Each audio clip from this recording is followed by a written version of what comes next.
Okay, so remember that they're changing my voice.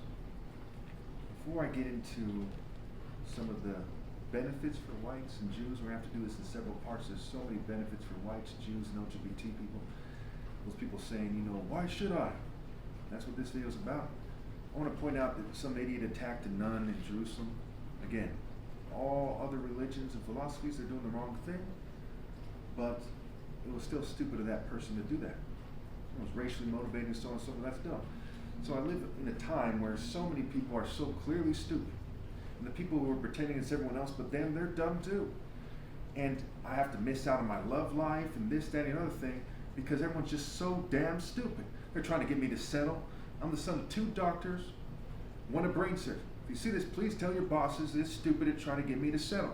Please tell the gay community it's dumb to try to make it so Jesus is magically gay. I'll never be freaking gay.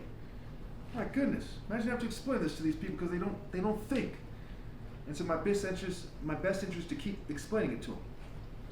So whatever.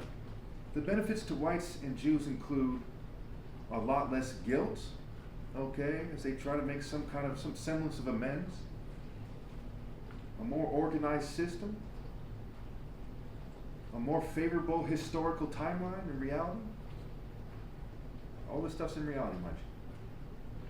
Improved race relations, an end of homelessness, a massive food program, rehabs. A lot of white people need these things as well. Everyone is fed, right? They finally take responsibility like a man, taking responsibility and saying that they did this, and this wrong. That's why they're doing, this, and this. The 7-point plan, the affordable housing plan, oversight plan, what have you.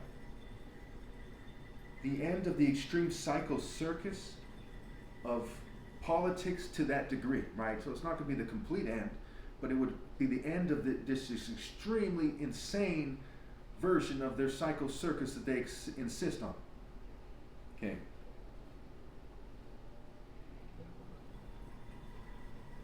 Okay, so they reduce the damage from their process of trampling the souls and the life worth of their offspring for money. And that's also what it says in Revelation, right? The springs and the offspring, right? Your offspring and the springs, right? And so the water turns into blood. They're thrown off. Okay, we see that in Deuteronomy, Leviticus. It talks about how they're being punished by consuming the life worth of their offspring that they refer to as their flesh. Just because some people actually eat flesh doesn't mean it was referring to that. I know there's some kind of background noise, bear with me.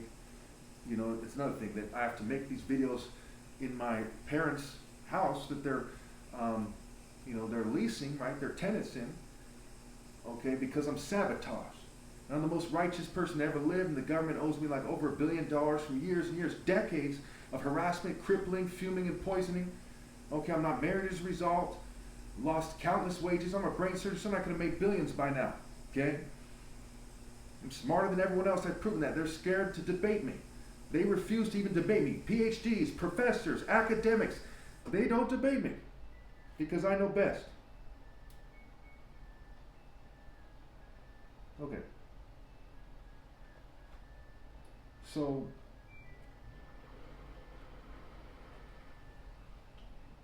they have a chance to have better social relations. So I got a lot of other things I want to discuss there. I got to cut this short because I'm running out of memory on my phone. But it's very clear that we need that 4th branch of government. Okay, the first person I could either endorse or handpick, and they should have 100 people at least, males and females, who swear that they're willing to die for them, to protect them, to make sure that they're protected. Because there's a lot of pressure from social clubs and corporations and law enforcement groups and military groups and every group you can imagine, right? Secret societies and cults and